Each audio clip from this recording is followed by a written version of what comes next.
നമസ്കാരം. SGCയുടെ വോട്ട് വർത്തമാനത്തിലേക്ക് മാന്യ പ്രേക്ഷകർക്ക് സ്വാഗതം. ത്രിതല പഞ്ചായത്ത് തിരഞ്ഞെടുപ്പിന്റെ ആവേശത്തിൽ നാടും നഗരവും ഉണരുമ്പോൾ തിടനാട് ഗ്രാമപഞ്ചായത്തിലാണ് നാം ഇപ്പോൾ ഉള്ളത്. LDF UDF മുന്നണികൾ മാറി മാറി ഭരിച്ച ചരിത്രമാണ് തിടനാടിനുള്ളത്. മാത്രമല്ല, മുഖ്യധാര രാഷ്ട്രീയ കക്ഷികളായിട്ടുള്ള കോൺഗ്രസിനും CPM-നും BJP-ക്കും ഒപ്പം കേരള കോൺഗ്രസുകളും ശക്തി തെളിയിച്ച പഞ്ചായത്താണ് തിടനാടിൻ്റേത്. നമുക്ക് തിടനാടിൻ്റെ വോട്ട് വർത്തമാനങ്ങൾ ചോദിച്ചറിയാം. ഇപ്പോൾ നമ്മളോടൊപ്പമുള്ളത് വിജി ജോർജ് ആണ്. ഇദ്ദേഹം തിടനാട് ഗ്രാമപഞ്ചായത്തിൻ്റെ മുൻ പഞ്ചായത്ത് പ്രസിഡന്റും LDF-ന്റെ മുഖ്യ സാരഥിയുമായിട്ടുള്ള ഒരാളാണ്. ഇദ്ദേഹത്തോട് നമുക്ക് ചോദിച്ചറിയാം. സാർ, കഴിഞ്ഞ 5 വർഷം LDF ഇവിടെ നടപ്പിലാക്കിയ വികസനങ്ങൾ എന്തൊക്കെയാണ്? കഴിഞ്ഞ 5 വർഷം എന്ന് പറഞ്ഞാൽ 2020 ഡിസംബർ അവസാനമാണ് എൻ്റെ നേതൃത്വത്തിലുള്ള ഭരണസമിതി അധികാരത്തിൽ വരുന്നത്. അധികാരത്തിൽ വന്നതിന് ശേഷം 2021 കോവിഡ് ആയിട്ടുള്ള പ്രശ്നങ്ങളിലേക്ക് കൂടുതൽ വികസന പ്രവർത്തനങ്ങൾ ശ്രദ്ധിക്കാൻ കഴിഞ്ഞില്ല എങ്കിൽ പോലും അപ്പോൾ ഞങ്ങൾക്ക് നേരിട്ട് മനസ്സിലാക്കാൻ സാധിച്ചത് ഞങ്ങളുടെ ആശുപത്രിയുടെ ഒരു ശോചനീയാവസ്ഥയാണ് നമുക്ക് മനസ്സിലാക്കാൻ സാധിച്ചത്. സ്ഥലപരിമിതി മൂലം അവിടെ കോവിഡ് പേഷ്യൻറ്റിന് നിന്ന് തിരിയാൻ സ്ഥലമില്ല, സാധാരണക്കാരായ പേഷ്യൻസിന് നിന്ന് തിരിയാൻ സ്ഥലമില്ല. അത് മനസ്സിലാക്കിയതിൻ്റെ അടിസ്ഥാനത്തിൽ പഞ്ചായത്ത് ഭരണസമിതി ഒരു തീരുമാനമെടുത്തു. നമുക്ക് ഒരു പുതിയ ആശുപത്രി കെട്ടിടം പണിയണമെന്നുള്ള ഒരു തീരുമാനമെടുത്തതിൻ്റെ അടിസ്ഥാനത്തിൽ ഞങ്ങൾ പ്രോജക്റ്റ് വെക്കുകയും ഞങ്ങൾ ഒരു 30 സെൻറ്റ് സ്ഥലം ആശുപത്രി കെട്ടിടത്തിന് വാങ്ങുകയുണ്ടായി. ആശുപത്രി കെട്ടിടത്തിൽ NHM-ൻ്റെയും NHM-ൻ്റെ ഫണ്ട് ലഭിച്ചു. ഫണ്ട് ഉപയോഗിച്ചുകൊണ്ട് ഞങ്ങൾ നല്ല രീതിയിൽ നല്ലൊരു കെട്ടിടം പണിത് ഇപ്പോൾ അതിൻ്റെ പ്രവർത്തനം ആരംഭിച്ചു കഴിഞ്ഞിരിക്കുകയാണ്. ഈ തെരഞ്ഞെടുപ്പിൽ എന്തൊക്കെ വിജയ സാധ്യതകളാണ് മുന്നോട്ട് വെക്കുന്നത്? ഞങ്ങൾ പൂർത്തീകരിച്ച വികസന പ്രവർത്തനങ്ങൾ ഒന്ന് ആശുപത്രിയുടേതാണ്. പിന്നെ മറ്റ് ലൈഫ് ഭവന നിർമ്മാണ പദ്ധതിയുടെ നല്ല രീതിയിലുള്ള പുരോഗതി നടക്കുന്നുണ്ട്. പിന്നെ ഗ്രാമീണ റോഡുകളുടെ സഞ്ചാരയോഗ്യമാക്കിയത്, ഗ്രാമീണ റോഡുകൾ അല്ലാതെ തന്നെ PW റോഡുകൾ MLA ഫണ്ട് ഉപയോഗിച്ചുകൊണ്ട് നിരവധി റോഡുകൾ തന്നെ നമുക്ക് ചെയ്യുവാൻ സാധിച്ചിട്ടുണ്ട്. അതുപോലെ തന്നെ ഞാൻ എൻ്റെ വാർഡ് 13-ാം വാർഡിൽ ഞാൻ പ്രദാനം ചെയ്യുന്ന 13-ാം വാർഡിൽ വളരെ കാലത്തെ ഒരു അഭിലാഷമായിരുന്നു ഒരു ബ്രിഡ്ജ് കം ചെക്ക് ഡാം എന്ന് പറഞ്ഞ ഒരു പദ്ധതി. ഒരു മഴ പെയ്താൽ ആ ചപ്പാത്തിൽ വെള്ളം കയറിക്കൊണ്ടിരുന്നായിരുന്നു. അതിന് ഒരു ശാശ്വതമായ പരിഹാരം ഉണ്ടാക്കാൻ വേണ്ടി മേജർ ഇറിഗേഷനെ കൊണ്ട് 1,90,00,000 രൂപ ASM TS-മായി അതിൻ്റെ ടെൻഡർ നടന്നു. അതിൻ്റെ നിർമ്മാണ പ്രവർത്തനങ്ങൾ ആരംഭിക്കാൻ പോവുകയാണ്. നിർമ്മാണ പ്രവർത്തനങ്ങൾ ഇപ്പോൾ ഇലക്ഷൻ അതിൻ്റെ നടക്കുന്നില്ല. ഇപ്പം ഇലക്ഷന് ശേഷം തന്നെ അതിൻ്റെ നിർമ്മാണ പ്രവർത്തനങ്ങൾ ആരംഭിക്കുകയാണ്. ഇന്ന് നമ്മോടൊപ്പം ഉള്ളത് മുൻ പഞ്ചായത്ത് പ്രസിഡന്റും കേരള കോൺഗ്രസ് നേതാവുമായിട്ടുള്ള സാബു പ്ലാന്തോട്ടമാണ്. അപ്പോൾ കഴിഞ്ഞ 5 വർഷം LDF ഭരണത്തിലായിരുന്നല്ലോ തിടനാട് ഗ്രാമപഞ്ചായത്ത്. അവർ നടത്തിയ പ്രവർത്തനത്തിൽ UDF-ൻ്റെ ഒരു കാഴ്ചപ്പാട് എന്താണ്? യഥാർത്ഥത്തിൽ കഴിഞ്ഞ 5 വർഷക്കാലം തിടനാട്ടെ ജനങ്ങൾ തികച്ചും നിരാശകരാണ്. കഴിഞ്ഞ 5 വർഷം കൊണ്ട് എന്തു ചെയ്തു എന്ന് ഇപ്പോഴത്തെ പഞ്ചായത്ത് കമ്മിറ്റിയിലുള്ള മെമ്പർമാർ ഒന്ന് ആത്മപരിശോധന നടത്തിയിട്ട് തന്നെ അവർ ഇലക്ഷന് ഫേസ് ചെയ്യുന്നതാണ് നല്ലത്.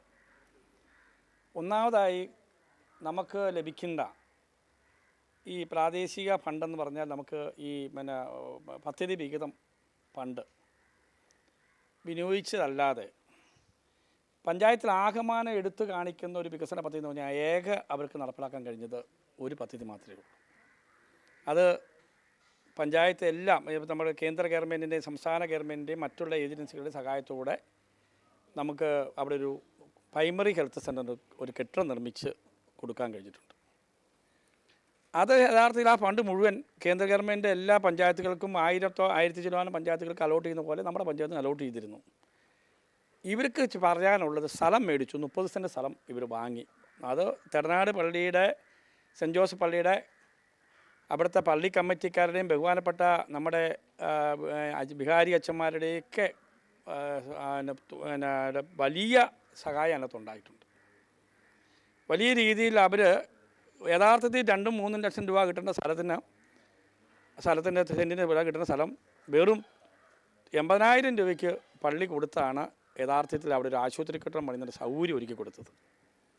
യഥാർത്ഥത്തിൽ നന്ദി പറയേണ്ടത് ഇവിടുത്തെ സെൻറ്റ് ജോസഫ് പള്ളിയിലെ അച്ഛന്മാരോടും അവിടുത്തെ നമ്മുടെ കമ്മിറ്റിക്കാരോടാണ് നന്ദി പറയേണ്ടത്. അത് നടപ്പിലാക്കാൻ കഴിഞ്ഞല്ലാതെ എടുത്തു കാണിക്കുന്ന ഒരു പരിപാടി ഇവർക്ക് കഴിക്കാൻ കഴിഞ്ഞില്ല. ഞാനൊന്ന് ചെറിയ സൂചന കഴിക്കുകയാണ്. ഞാൻ 2015-2020 കാലത്തെ പഞ്ചായത്ത് കമ്മിറ്റിയിൽ അംഗവും പഞ്ചായത്ത് വൈസ് പ്രസിഡൻറ്റുമായിരുന്നു.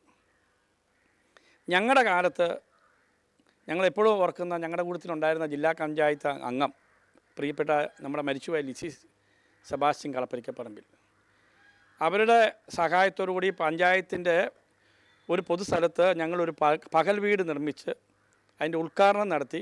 പക്ഷേ ഉദ്ഘാടന സമയത്ത് നിർഭാഗ്യവശാൽ അവർ അന്തരിച്ചു പോയി. അവരുടെ നാമോദയത്തിലാണ് ആ കെട്ടിടം നമ്മൾ നിർമ്മിച്ച് അവിടെ ചെയ്തത്. പഴയ അവരുടെ ഫോട്ടോ ഒക്കെ നമ്മൾ വെച്ചിട്ടുണ്ട്. പക്ഷേ അതിന് പേരിട്ടിരിക്കുന്നത് നമ്മുടെ പഴയ പഞ്ചായത്ത് പ്രസിഡന്റ് ജോർജ് വർക്കി കല്ലങ്ങാട്ട് നിന്നാണ്. എല്ലാ സൗകര്യങ്ങളും നമ്മൾ ഒരുക്കി കൊടുത്തു. വയോജനങ്ങൾക്ക് വേണ്ടിയുള്ള കട്ടില കസേര ഉൾപ്പെടെ എല്ലാം ചെയ്തിട്ടു. അതിൻ്റെ ഷട്ടർ ഒന്ന് പൊക്കി കൊടുക്കാൻ ഈ 5 വർഷത്തിനുള്ളിൽ ഇവർക്ക് കഴിഞ്ഞിട്ടില്ല. അതൊന്ന് പ്രയോജനപ്പെടുത്താൻ അവർക്ക് കഴിഞ്ഞിട്ടില്ല. ഇതൊന്നും വേണ്ട. ടേക്ക് എ ബ്രേക്ക് എന്ന് പറഞ്ഞ പദ്ധതി നമ്മുടെ സംസ്ഥാനത്തെ എല്ലാ പഞ്ചായത്തുകളും നടപ്പിലാക്കിക്കൊണ്ടിരിക്കുക. നമുക്ക് അങ്ങോട്ട് പോയാലും ഇങ്ങോട്ട് പോയാലും അതൊക്കെ കാണാം. ഇവിടെ തെരനാട് നമ്മുടെ പരിശുദ്ധമായ നമ്മുടെ തെരനാട് ദേവീ ക്ഷേത്രത്തിൻ്റെ അടുത്ത്, കാവിൻ്റെ അടുത്ത് ഒരു പഞ്ചായത്തിൻ്റെ കുറച്ച് സ്ഥലമുണ്ട്. അവിടെ ഇത് പണിത് വെച്ചിട്ട് 3.5 വർഷമായി.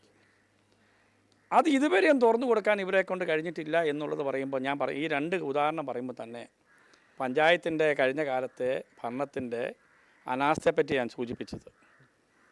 ലക്ഷക്കണക്കിന് 20 ലക്ഷം രൂപ മുടക്കി പണിത വയോജന കേന്ദ്രവും ഏതാണ്ട് 15-16 ലക്ഷം രൂപയുടെ മുടക്കി പണിത ടേക്ക് എ ബ്രേക്കും തുറന്നു കൊടുക്കാൻ ഈ 3.5 വർഷം കൊണ്ടും 5 വർഷം കൊണ്ടും കഴിഞ്ഞിട്ടില്ലെങ്കിൽ, പണി തീർന്ന കെട്ടിടങ്ങൾ പണിത് അതിൻ്റെ ഷട്ടർ വെക്കാനും അതിൻ്റെ കതക് തുറന്നു കൊടുക്കാനും ഇവരെ കൊണ്ട് കഴിഞ്ഞിട്ടില്ലെങ്കിൽ എന്തുകൊണ്ട് ഇവർ ഇങ്ങനെയുള്ള കാര്യങ്ങൾ ശ്രദ്ധിക്കുന്നില്ല?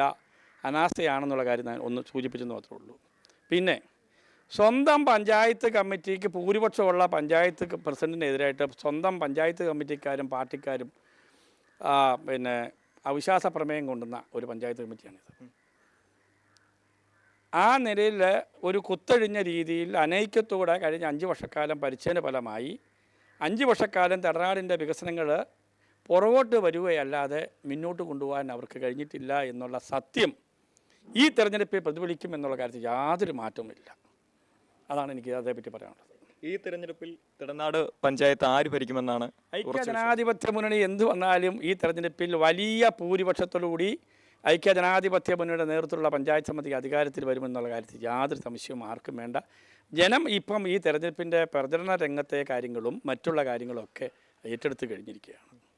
ഇപ്പോൾ നമ്മോടൊപ്പമുള്ളത് പൂഞ്ഞാർ BJP നിയോജക മണ്ഡലം പ്രസിഡന്റ് ജോജിയോ ജോസഫാണ്. ഈ കഴിഞ്ഞ കാലങ്ങളിൽ ഇടത് വലത് മുന്നണികൾ മാറി മാറി പിടിച്ച ചരിത്രമാണ് തെടനാടിനുള്ളത്. അവരുടെ ആ ഭരണത്തിൽ BJPയുടെ ഒരു കാഴ്ചപ്പാട് എന്താണ്? തീർച്ചയായിട്ടും ഈ കാലയളവിലെല്ലാം ഇവിടെ ഇടത് വലത് മുന്നണികളാണ് തിരുനാട് ഗ്രാമപഞ്ചായത്തിൽ മാറി മാറി ഭരണത്തിലുണ്ടായിരുന്നത്. നമുക്ക് തിരുനാട് പഞ്ചായത്തിലൂടെ യാത്ര ചെയ്യുന്ന ഏതൊരാൾക്കും അറിയാം, നമ്മുടെ ഇവിടെ സാധാരണ ഒരു പഞ്ചായത്തിൽ നടക്കുന്ന പോലെ കരം പിരിക്കുക എന്നതിനപ്പുറത്തേക്ക് സാധാരണ ജനങ്ങൾക്ക് ഉപകാരപ്പെട്ട ഒരു വികസന പദ്ധതികളും തിരുനാട് പഞ്ചായത്തിൽ ഇന്ന് വരെ സംസ്ഥാന സർക്കാരിൻ്റെ ആയിട്ട് കേന്ദ്ര സർക്കാരിൻ്റെ ആയിട്ട് ഇവർ പ്രഖ്യാപിച്ച പല പദ്ധതികൾ പോലും നമുക്കൊരു ടേക്ക് എ ബ്രേക്ക് എന്ന് പറയുന്ന നമ്മുടെ അമ്പലത്തിനപ്പുറത്ത് സ്ഥലം ഏറ്റെടുത്തുകൊണ്ട് ഒരു പദ്ധതി പ്രഖ്യാപിച്ചു. ആ പദ്ധതി പൂർണ്ണതയിലെത്തിക്കാൻ അല്ലെങ്കിൽ അതിൻ്റെ പ്രവർത്തനം തുടങ്ങാൻ ഇന്ന് വരെ ആയിട്ടില്ല. അതുപോലെ തന്നെ വയോജനങ്ങൾക്കായി പകൽ വീട് എന്ന് പറഞ്ഞൊരു സംവിധാനം ഗവൺമെൻറ്റായിട്ട് ഇവിടെ കൊണ്ടുവന്നു. ഒരു ബിൽഡിംഗ് പണിഞ്ഞ് വെച്ച് ചെയ്യുന്നത് സാമൂഹ്യ വിരുദ്ധർ അത് താവളമാക്കി മാറ്റിയിരിക്കുകയാണ്. ഇത്തരത്തിൽ നാനാവിധത്തിൽ ഈ 2 മുന്നണികളും തിരുനാട് ഗ്രാമപഞ്ചായത്തിന് ഗുണങ്ങളൊന്നും ഉണ്ടായിട്ടില്ല. മാത്രമല്ല സാധാരണക്കാരൻ്റെ ജീവിതം വളരെ ദുഷ്കരമാക്കുന്ന രീതിയിലുള്ള പ്രവർത്തനങ്ങളാണ്. അങ്ങോട്ടും ഇങ്ങോട്ടും മാറി മാറിയുള്ള ഭരണസമിതികൾ കാലുവരൽ എനിക്ക് തിരുനാട് പഞ്ചായത്തിൽ ഈ ഭരണസമിതിയിലാണ്. അതിന് മുമ്പൊക്കെ എപ്പോഴും ഈ അവിശ്വാസങ്ങളുമൊക്കെ ആയിട്ട് കേരള കോൺഗ്രസിൻ്റെ ഘടകങ്ങളൊക്കെ അങ്ങോട്ടും ഇങ്ങോട്ടും മാറി ഈ പഞ്ചായത്തിൽ വികസനം എന്നതിനപ്പുറത്തേക്ക് ഇടത് വലത് അഡ്ജസ്റ്റ്മെൻറ്റാണ് നടക്കുന്നത്. ഈ കഴിഞ്ഞ കാലങ്ങളിൽ പോലും ഈ 5 വർഷത്തിനിടയ്ക്ക് BJP ഒരു പ്രതിപക്ഷം എന്ന നിലയിൽ BJPക്ക് 3 മെമ്പർമാരാണുള്ളത്. പ്രതിപക്ഷം എന്ന നിലയിൽ BJP നടത്തിയ സമരങ്ങളല്ലാതെ UDFന് ഒരു സമരം പോലും ഈ പഞ്ചായത്ത് ഓഫീസിലേക്ക് പോലും നടത്താൻ ഇവിടുത്തെ UDF സംവിധാനത്തിന് കഴിഞ്ഞിട്ടില്ല. ഇതെല്ലാം ഒരു നാണയത്തിൻ്റെ ഇരുവശങ്ങൾ പോലെ ഇവർ തമ്മിലൊരു അഡ്ജസ്റ്റ്മെൻറ്റിൽ നേതാക്കന്മാരെല്ലാം ഒറ്റക്കെട്ടായി നിന്നുകൊണ്ട് ഈ ജനങ്ങളെ വിടുകളായിക്കൊണ്ട് പോകുന്നൊരു സംവിധാനമാണ്. തീർച്ചയായിട്ടും BJP മുന്നോട്ട് വെക്കുന്ന വികസനത്തിൻ്റെ രാഷ്ട്രീയമാണ്. BJPയുടെ സംസ്ഥാന അധ്യക്ഷൻ രാജീവ് ചന്ദ്രശേഖർ പറഞ്ഞ പോലെ വികസിത കേരളം, അതുപോലെ വികസിത തിരുനാട്, പൊളിറ്റിക്സ് ഓഫ് പെർഫോമൻസ് ആണ് BJP. അതായത് പെർഫോമൻസിന് അടിസ്ഥാനമായ രാഷ്ട്രീയമാണ് ഇനി മുന്നോട്ട് വേണ്ടത്. അല്ലാതെ പാരമ്പര്യം പറഞ്ഞു ഇവിടെയൊക്കെ കുടുംബ പാരമ്പര്യമൊക്കെ പറഞ്ഞുകൊണ്ട് വരുന്ന സ്ഥാനാർത്ഥികളുണ്ട്. അതിലേക്ക് അപ്പുറത്തേക്ക് നാടിൻ്റെ വികസനം, വികസിത തിരുനാടിനായുള്ള വളരെ ശക്തമായ പ്രവർത്തനങ്ങൾ, അതിനുള്ള മാസ്റ്റർ പ്ലാൻ തയ്യാറാക്കിക്കൊണ്ട് തന്നെയാണ് BJP ഈ തെരഞ്ഞെടുപ്പിനെ അഭിമുഖീകരിക്കുന്നത്. ഇത്തവണ തിരുനാട് ഗ്രാമപഞ്ചായത്തിൽ എത്ര സീറ്റുകളാണ് BJP ലക്ഷ്യമിടുന്നത്? BJP നമുക്കറിയാം നമ്മുടെ പഞ്ചായത്തിൽ നമ്മുടെ പുനർനിർണയത്തിന് ശേഷം 16 സീറ്റുകളാണുള്ളത്. നമ്മൾ പഞ്ചായത്ത് ഭരണത്തിൽ എത്തുകയെന്ന് ചെയ്യും 13 സീറ്റ് നേടി അധികാരത്തിൽ എത്താനുള്ള മാസ്റ്റർ പ്ലാൻ തയ്യാറായിക്കൊണ്ട് തന്നെ അതിനുള്ള മാസങ്ങൾക്ക് മുമ്പുള്ള തയ്യാറെടുപ്പുകൾ BJP ഇതിനായി വോട്ട് ചേർക്കുന്നതിൽ ഉൾപ്പെടെ സംഘടനാ പ്രവർത്തനത്തിലും എല്ലാ വിധത്തിലും സ്ക്വാഡുകൾ തിരിച്ചുള്ള പ്രവർത്തനങ്ങൾ ഉൾപ്പെടെ എല്ലാ സ്ഥലങ്ങളിലും വളരെ ഊർജ്ജസ്വലമായി BJPയുടെ സ്ഥാനാർത്ഥികൾ ഇപ്പോൾ പ്രചരണ രംഗത്തുണ്ട്. 13 സീറ്റാണ് BJP ഈ പഞ്ചായത്തിൽ ടാർഗറ്റ് ചെയ്യുന്നത്. പഞ്ചായത്തിൽ അധികാരത്തിൽ എത്തും എന്ന പൂർണ്ണ വിശ്വാസത്തോടെ തന്നെയാണ് മണ്ഡലം കമ്മിറ്റി മുന്നോട്ട് പോകുന്നത്. വീണ്ടും ചോദിച്ചറിയാം. ചേട്ടാ പേരെന്താ? പേര് സുധാകരൻ. ഈ വർഷത്തെ തെരഞ്ഞെടുപ്പിനോടുള്ള പ്രതീക്ഷകൾ എന്താണ്? പ്രതീക്ഷ എന്ന് പറഞ്ഞാൽ ആരിലൊക്കെ ജയിക്കുന്നുള്ളൂ, അല്ല ഇതിനെ പ്രതീക്ഷിക്കാമെന്ന് ചെയ്യാൻ പറ്റത്തില്ല. നമ്മളെങ്ങനെ പ്രതീക്ഷിക്കുന്നു പറ, ആര് ജയിക്കും ആര് തോക്കും നമുക്ക് പറയാൻ പറ്റില്ല. ആര് ജയിച്ചാലും തോറ്റാൽ നമുക്ക് വലിയ പ്രതീക്ഷ നോക്കാൻ പറ്റില്ല. ഇത്തവണ ഓരോ രാഷ്ട്രീയക്കാരും ഓരോ സാരഥികളെ നിർത്തിയിട്ടുണ്ടല്ലോ, അവരുടെ ഒരു ഇതെങ്ങനെയാണ്? അവർ ഇപ്പം നമ്മൾ തറവാട് പഞ്ചായത്ത് നിൽക്കുന്നതെല്ലാം തുല്യരായിട്ടാണ് നിൽക്കുന്നത്, തുല്യ ശക്തികളാണ്. അതുകൊണ്ട് ആര് ജയിക്കും ആര് തോക്കൊന്നും പറയാൻ പറ്റില്ല, തുല്യര. ഇവിടെ ഒരു കൂട്ടം ചേട്ടന്മാരിരിപ്പുണ്ട്. ഇവരെല്ലാം വ്യത്യസ്ത രാഷ്ട്രീയങ്ങൾ ഉള്ളവരാണ്. ഇവരോട് നമുക്ക് ചോദിച്ചറിയാം. ചേട്ടൻ്റെ പേര്? എൻ്റെ പേര് സണ്ണി എന്നാണ്. ചേട്ടൻ്റെ അഭിപ്രായത്തിൽ ഇത്തവണ ആര് അധികാരത്തിലെത്തുകയാണ്? അധികാരത്തിൽ ഒരു കക്ഷിയായിട്ട് വരാൻ സാധ്യത കുറവാണ് കേട്ടോ. ഈ പഞ്ചായത്തിൽ ഒരാൾക്കാണ് സീറ്റ് പിടിക്കാൻ സാധ്യത കുറവാണ്. 3 പേരും കട്ടക്കട്ടയ്ക്ക് മത്സരിച്ചുകൊണ്ടിരിക്കുകയല്ലേ, അതുകൊണ്ട് ഒരാൾ തന്നെ സീറ്റ് പിടിക്കാൻ സാധ്യത കുറവാണ്. അപ്പോൾ നല്ലൊരു തിരഞ്ഞെടുപ്പാണ്, ശക്തമായ തിരഞ്ഞെടുപ്പാണ് നടക്കുന്നത്. അപ്പോൾ ചേട്ടൻ്റെ പേരെന്താ? എൻ്റെ പേര് ജോസ്. ചേട്ടൻ എന്താ ഇതിൽ പറയാനുള്ളത്? എനിക്കും പറയാനുള്ള ഏതായാലും ഒറ്റക്കക്ഷി അധികാരത്തിൽ വരികയില്ല. ഇവിടെ LDFും UDFും BJPയും സീറ്റുകൾ പിടിക്കും. ചേട്ടൻ്റെ പേരെന്താ? എൻ്റെ രമേശൻ. അതുപോലെ തന്നെ എല്ലാം കൂടെ കൂട്ടി പഠനത്തിനെ സാധ്യതയുള്ളൂ. നിയോജക മണ്ഡലത്തിലെ ശക്തമായ ത്രികോണ മത്സരമാണ് തിടനാട് ഗ്രാമപഞ്ചായത്തിൽ നടക്കുന്നത്. മുന്നണികൾ പല അടവുകൾ പയറ്റുമ്പോഴും ജനവിധി എന്താകുമെന്ന് നമുക്ക് കാത്തിരിക്കാം.